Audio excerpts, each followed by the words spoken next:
scary the other day, like a demon sent from hell, that brought the lost generation to one consensus, to kill and destroy.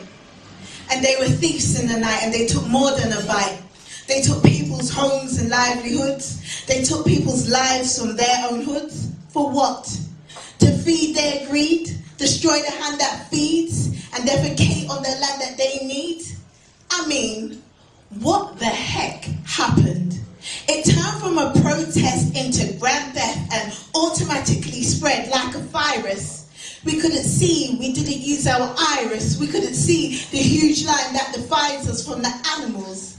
They turned into sheep. They became followers. They couldn't think for themselves, so they became borrowers. And some bit of more than they could chew, and their faces were shown all over the news, crying because now they will lose their freedom.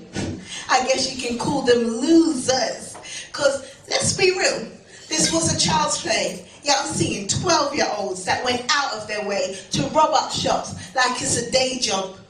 And it spread like wildfire. I'm seeing Manchester and Birmingham on fire, people using Twitter and BBM to conspire. Not against symbols of the state like Parliament or the banks. They looted their own community. That's smart, yeah, thanks.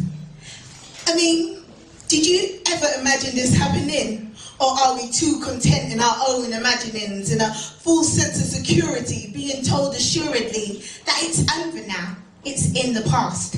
Cameron has sorted it out, so we can't be asked.